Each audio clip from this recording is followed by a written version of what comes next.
네, 안녕하세요. 이현진 평가사입니다. 이번에 합격하신 평가사님 모시고 합격 수기를 좀 준비해봤어요. 안녕하세요. 네, 안녕하세요. 전 만 27세이고 올해 4년 차로 합격하게 된 수습평가사입니다. 네, 합격 너무 축하드립니다, 평가사님. 이 감정평가사는 직업을 어떻게 아셨고 또 이런 수험을 시작하고 준비하게 된 계기가 궁금합니다. 저는 제가 이 직업을 알게 된 계기는 아버지의 권유였어요. 아버지가 공무원이신데 개별 공시직과 관련 업무를 하시면서 이 직업을 알게 되었고 저랑 잘 맞겠다고 생각해서 저한테 추천을 했습니다.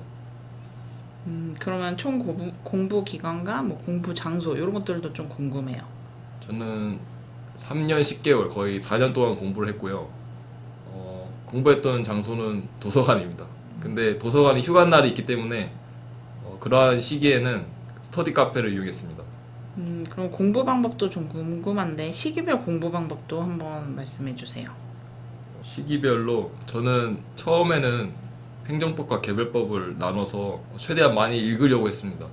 근데 그런 것을 시험 한 6개월 전부터는 진짜 머릿속에 집어넣고 그것을 내가 끄집어낸다는 생각으로 많이 스터디에 임했습니다. 또 저는 다른 시험도 법률 시험이 있기 때문에 그런 것을 출력해서 스스로 배점을 부여해서 그 목차를 구성해 보는 정도까지는 대비를 했던 것 같습니다. 이렇게 대비했던 점이 요번에 그 이의 신청 문제 나왔었잖아요. 네. 수용자 결과 이의 신청의 원처분주의, 재결주의를 좀 미리 알고 들어가지 않았나 싶어요. 그것 때문에 대응을 하고. 그러면 스터디 같은 경우에 듣고 이제 잘 활용하실 때 복기를 하셨거나 아니면 보통 답안이나 최고 답안에 뽑힌 적이 있는지도 좀 궁금해요. 네, 일단 첫 번째 질문부터 대답을 드리면 저는 최고 답안과 보통 답안을 저의 답안을 비교하는 작업을 좀 많이 했어요. 최고 답안은 정말 잘 쓴 글이기 때문에 형식이라든지 주요 내용을 많이 모방하려고 했고요. 보통 답안도 보통 꽤나 우수한 편에 속하기 때문에 전체적으로 보면은 그런 부분을 많이 모방했던 것 같습니다. 저도 보통 답안에 선정된 경우가 종종 있었는데 좀 초기였어요. 스터디 초기에는 많이 공부하신 분들이 아직 안 올라왔기 때문에 그때는 제가 보통 답안을 할 수 있었습니다. 근데 이제 3, 4기 갈수록 스터디 등수가 좀 많이 밀리고 그다음에 약간 하위권이셨잖아요. 네. 그래도 끝까지 포기하지 않고 계속 답안지를 내시고 계속 복기를 하면서 좀 점수가 그래도 실제 시험장에서 좀 잘 나왔던 케이스였던 것 같아요. 네. 그러면 실제 시험장에서 뭐 시험 때 뭐 준비했던 것들이나 뭐 아니면 시험날 뭐 당일날 뭐 했던 것들 뭐 이런 것들도 있을까요?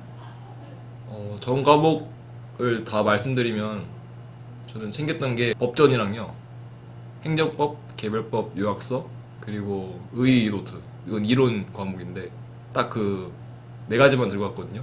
왜냐하면 이미 그 이전까지 충분한 연습과 암기를 했다고 생각했기 때문에 그 시험장에서 정말 본질적으로 필요한 것만 챙겨갔던 것 같습니다. 그리고 이제 제가 이제 평가사님을 봤을 때가 이제 2년차 시험을 끝나고 3년차부터 봤었어요. 네. 2년차에 법규과락을 맡고 저한테 처음으로 오셨잖아요. 그때 법규 점수가 몇 점이셨죠? 저는 당시에 37.5점이었습니다. 그래서 법규과락으로 저한테 상담을 받으시고 3년차, 4년차 때 어떻게 공부를 했고 점수가 어느 정도 올랐는지 이런 것도 좀 궁금합니다. 일단 굉장히 충격이었어요. 법규는 보통 사람들이 고득점 과목으로 많이 삼는 전략 과목인데 중반 점수도 아니고 꽈락이라는 게 굉장히 충격을 많이 받았고요. 그것에 대해서 경각심을 많이 가지고 법규 과목을 시험이 임박하면은 더 많이 늘려야겠다는 생각을 많이 했습니다. 그래야 마지막에 쏟아부을 수 있다고 생각했기 때문에 그렇게 했고요. 이현진 평가사님 강의를 듣고 스터디를 하고 하는 분들은 보통 꽤 고득점이 많더라고요, 생각보다. 그래서 저도 이 스터디 참여해서 여러 가지 팁들이나 좋은 얘기들 많이 해주시거든요. 본질적인 그 수업 내용도 그렇고. 그래서 저는 그 저와 같이 공부하던 스터디원들이 있었는데 이현진 평가사님 강의를 많이 추천해서 여기로 스터디를 등록하게 되었습니다. 그런데 3년차 때는 법규 점수가 꽈락 37점에서 몇 점을 올린 거죠? 그럼 3년차 때? 3년차 때 59점까지 맞았기 때문에 보통 한 21.5점 그렇게 오른 것 같습니다. 정말 많이 올랐네요. 근데 3년차 때 떨어진 이유가 그때는 이론에 꽈락이 났었기 때문에 이론가락이 떨어졌습니다. 역시 쉽지 않은 시험인 것 같아요. 어쨌든 합격 너무 축하드리고, 그럼 혹시 시험장에서 뭐 힘들었던 점 이런 게 있을까요? 그러니까 다른 외부 환경적으로 방해를 받은 건 거의 없고요. 다만 제가 답안 작성할 때 법규나 이론에서 추가로 답안지 요청했던 적이 있는데요. 그 당시에 딴 데 보고 계셔갖고 좀 소리를 내고 막 주먹을 끌어서 그렇게 받은 적이 있습니다. 자, 그리고 이제 우리 수험생활 하시면서 제일 힘들었던 점이 어떤 거였을까요? 뭐 슬럼프라든지 아니면 뭐 극복 방법이라든지, 그리고 시험 때 스트레스 해소법 뭐 이런 것들도 다 같이 한번 말씀해 주세요. 수험 스트레스는 다 유사할 거라 생각해요. 법규는 잘 안 외워져서 힘들고 이론은 글이 많이 글솜씨가 부족한 걸 스스로 느껴서 힘들고 실무는 숫자가 틀리고 맞아요. 본인이 선택한 사례가 틀려서 막 슬픈 경우가 많은데, 그러한 것들을 제외한다면 저는 수험 생활이 조금 생각보다 길어지면서 부모님들이 좀 힘들었던 거. 그러니까 내색은 안 하시지만 저는 좀 그렇더라고요. 좀 합격해서 좋은 모습을 빨리 보여드리고 싶은데 그게 되지 않아서 슬펐던 거가 좀 힘들었습니다. 슬럼프 같은 것도 종종 오는데 저는 그럴 때마다 좀 운동 같은 걸 많이 했어요. 제 습관, 그러니까 저희 취미가 운동이랑 책 읽는 건데 책은 이미 수험생활을 많이 했기 때문에 안 봤고요. 대신에 운동은 제가 달리기와 저 턱걸이 같은 걸 많이 하려고 했습니다. 힘들 때마다. 어떻게 보면은 계속 저희는 앉아서 공부만 하니까 네. 그런 식으로 가볍게 운동을 하는 거는 정말 좋은 것 같아요. 네. 저희 이제 시험 끝나고 나서 어떻게 좀 합격 예감이 좀 드셨나요? 어떠셨나요?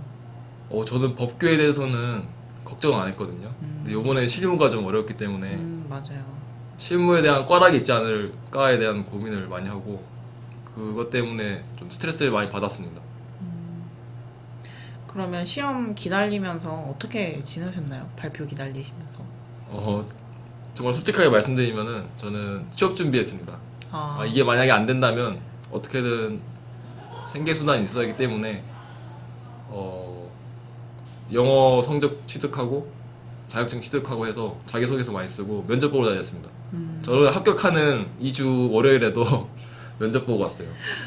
그런데 네. 딱 이제 막 일반 기업들 막 취업 준비하시다가 딱 네. 발표를 딱 이제 보니까 합격 이렇게 네. 있었던 거잖아요. 네. 정말 기분 좋으셨을 것 같아요. 네. 부모님들도 엄청 행복하셨을 것 같습니다. 저가 기뻐하는 것보다 저는 오히려 4년차가 되니까 겸손해지더라고요. 맞아요. 근데 저보다 더 부모님이 기뻐하셨고요. 그게 저는 기분이 좋아요. 그러면 우리 보통 이 영상을 보신 분들이 이제 수험생분들이 많은데 네. 마지막 한마디 부탁드립니다. 합격하는 방법은 정말 다양하지만 그것을 공통적으로 바라본다면 꾸준하고 지속적으로 공부했다는 공통점이 있는 것 같아요. 그래서 좀 힘드시더라도 본인이 문제점이 무엇인지 한번 강사분들과 상담해 보셨으면 좋겠고요. 치열하게 본인의 문제점을 고민하시면은 그것에 대한 개선 방안도 자연히 따라오지 않을까 싶습니다. 항상 저는 문제보다 해결 방안이 많다고 생각하거든요. 그리고 이런 저 인터뷰에서도 말씀드렸는데 우리 시험은 합격률이 이번에 10% 미만이었거든요. 그래서 우리 시험은 수험생들을 떨어뜨리기 위한 시험이다라고 한번 생각해 보시고 그렇게 믿으시고 그것을 어떻게 대처할 것인가, 나는 어떻게 차별화시켜서 실점자에게 좋은 인상을 줄 것인가에 대해서 고민을 많이 해보셨으면 좋겠습니다. 정말 뼈가 되는 말씀이네요. 정말 좋은 말씀 감사합니다. 네, 인터뷰는 여기서 마치겠습니다. 감사합니다. 고맙습니다.